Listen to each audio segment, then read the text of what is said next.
Alright. What is happening, guys? Gary Yaman here, back at it again with a new video. Hope you're doing well, hope you're safe and happy.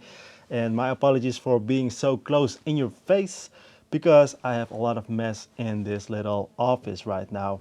We are in the middle of a little construction and I have a lot of stuff here, so a lot of boxes as well.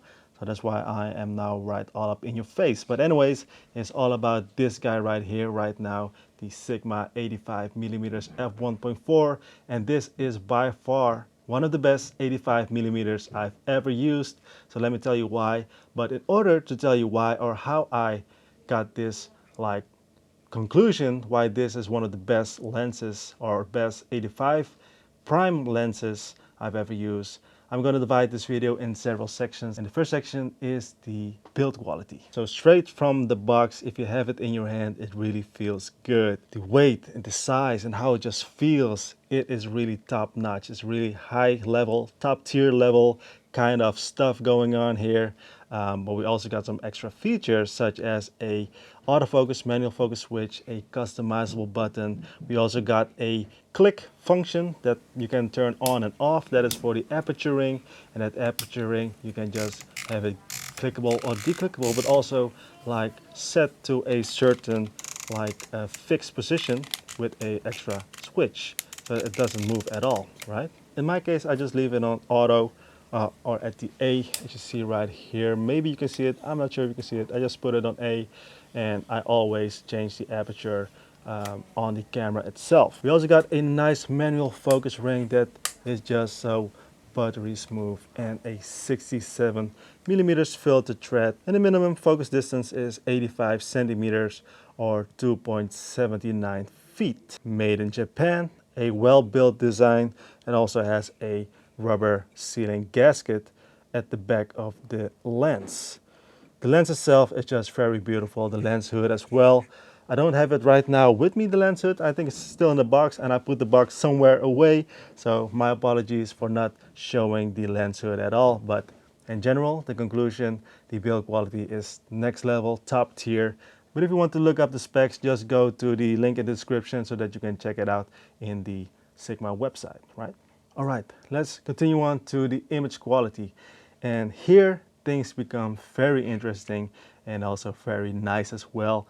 Image quality wise, for photo first, as you see right here, the photos are just looking very magical, really sharp. Everything shot in f1.4. I just had to shoot it at f1.4, but also at f8, f9 and stuff like that. But in general, this is just a very nice sharp lens. I really like how the images turned out and how it just look and feels, right? So it really has that extra type of professional quality. But are there any negative things about this lens? Well, there is some kind of color fringing going on. There is a little bit of chroma and stuff like that, but you can easily adjust those things in post, right? Nothing really bad to worry about. Also, the bokeh is really looking good as well, but also the bokeh balls. So in general, for the image quality for photos, it is absolutely top notch. For video as well, as you see here, things are just looking really magical. I think that's the word for this lens. This is a very magical lens, and I don't have any real issues with it when it comes down to the image quality. I just like it personally. I don't have any scientific charts or anything like that, because I just want to show you the pictures and not simply a brick wall or something like that, or a chart, right? Might be very useful for some people, but for me as a photographer, as an artist, I just like the way how things are looking, right? If that make any sense, by the way. But this lens, image quality wise, is really nice, man. And now we're going to talk about the next section, and that is the performance. For with performance, I mean the autofocus performance. And I have to say, guys, it really performs like a native Sony lens. So as you see right here, for photos and also for video, first photos, it just sticks on the subject, right? This is not even a real person, and it just sticks on the eye. So autofocus works really well, but also for video, it just sees the face. It might be a little bit slower than some native Sony lenses, but still, it is really good and really usable. I think this is also on that higher end level of lenses. So With that being said, guys, with that being said, does this lens come in recommended? The answer is yes, of course it is. For this price point, around 1,000 euros, 1,000 bucks, US dollars that is, you cannot go wrong with this lens, the Sigma 85 millimeters f1.4.